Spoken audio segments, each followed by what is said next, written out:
Bienvenue dans cette nouvelle édition du QG Weekend. Au sommaire, au Niger, la crise autour de la CENI persiste. Plus de 7 mois après son installation, l'instance électorale est toujours récusée par l'opposition, tout comme certaines dispositions du code électoral. Le Congo s'ajoute à la liste des pays africains producteurs de fer.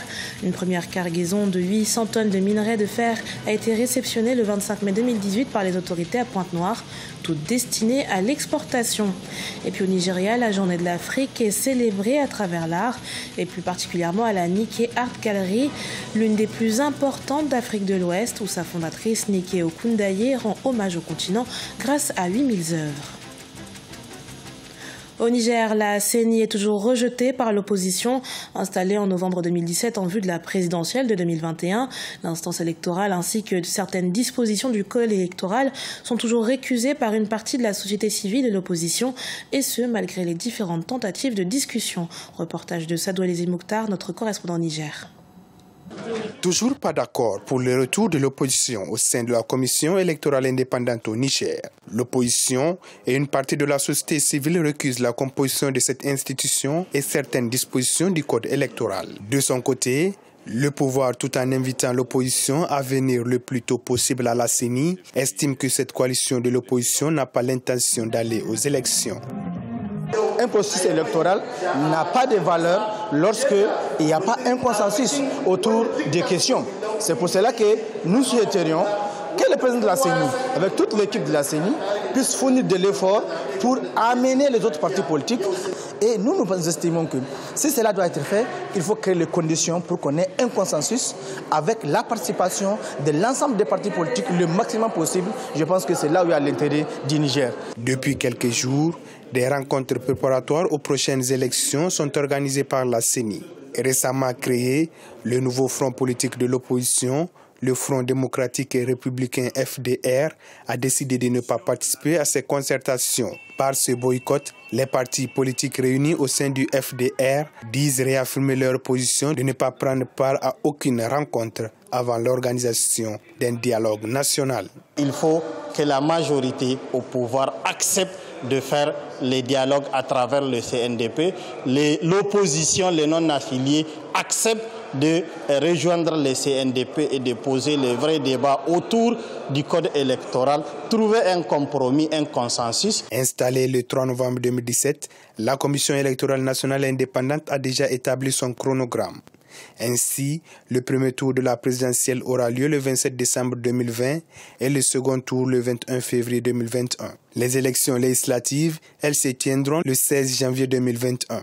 Elles seront précédées par les élections municipales et régionales prévues se tenir le 12 janvier 2020. Voilà 100 jours qu'en Afrique du Sud, le président Cyril Ramaphosa a accédé au pouvoir.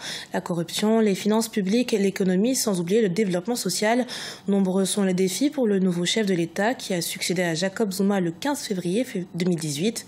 100 jours plus tard, Cyril Ramaphosa répond-il aux attentes? Écoutons à ce propos l'analyste politique Achille Mbembe. Déjà, il a changé le style de leadership à la tête de l'État. Il a engagé des réformes courageuses en nommant à la tête des secteurs décisifs des gens compétents. C'est le cas au niveau des sociétés d'État, dont on sait qu'elles avaient été gravement endommagées sous la présidence de M. Zuma. C'est quelqu'un qui essaie de gouverner dans l'esprit de Mandela, c'est-à-dire en rassemblant les forces sud-africaines. Le Congo fait son entrée dans le cercle des producteurs de fer. 800 tonnes de minerais de fer ont été réceptionnées ce 25 mai 2018 par les autorités à Pointe-Noire. Une activité à considérer comme une valeur ajoutée à l'économie du pays, secouée par la volatilité du prix du pétrole. Reportage d'Eva Panzou, notre correspondant au Congo. C'est un train composé de 20 wagons de 40 tonnes chacun, soit une rame de 300 mètres, qui a été officiellement accueilli à la gare de Pointe-Noire par le ministre des Transports, Fidèle Dimou, vendredi 25 mai 2018. Les premières cargaisons de fer extraits du mont Lekumu à Mayoko par le groupe Sapro Mayoko ont lancé le début de l'exploitation de cette matière première et la matérialisation d'un projet entamé il y a 10 ans. Lorsque le démarrage est réussi, tout le reste s'annonce de bon augure. Donc c'est une étape décisive. Quelqu'un nous disait dans ce pays qu'il vaut mieux ne pas rater le début. Donc c'est ça la signification de cette étape. Le futur, c'est ce que nous allons voir et on va travailler ensemble pour donner au futur tous les espoirs que suscite une activité de ce genre en matière d'emploi, en matière de développement du secteur et en matière de développement économique et d'une manière générale dans le pays.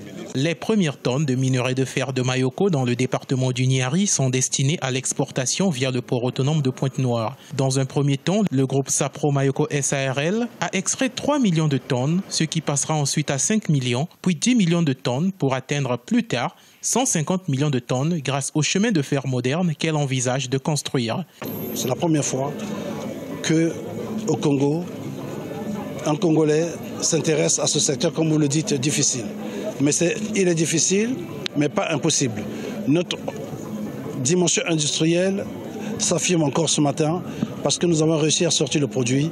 Il est là, à la disposition des traders qui, pour nombre, ont déjà pris des options. Dans les jours qui viennent, ce produit sera enlevé et partira vers d'autres cieux. Désormais, grâce à notre contribution, le Congo est inscrit parmi les producteurs de fer au monde.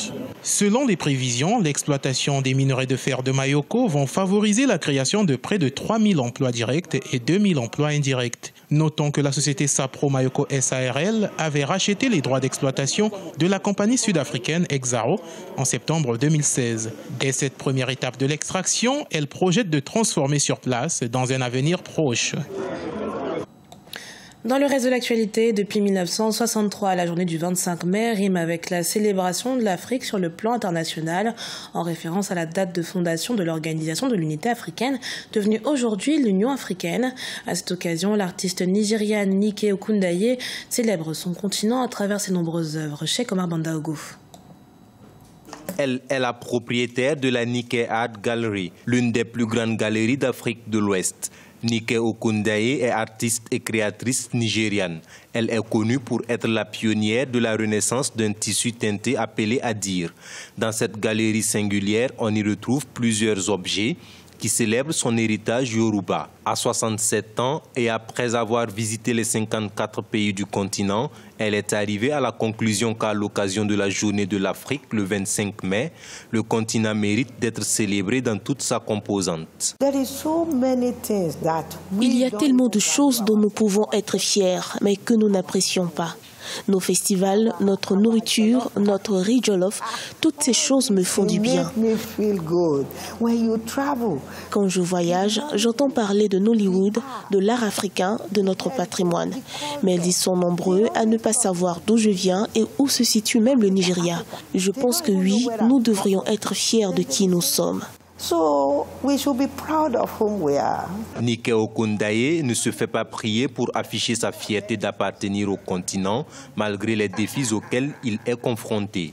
Elle affirme alors que sa galerie qui comprend plus de 8000 œuvres d'art est le meilleur endroit pour célébrer la journée de l'Afrique. Selon elle, elle devrait être un jour pour faire le point sur la façon dont les Africains se voient eux-mêmes.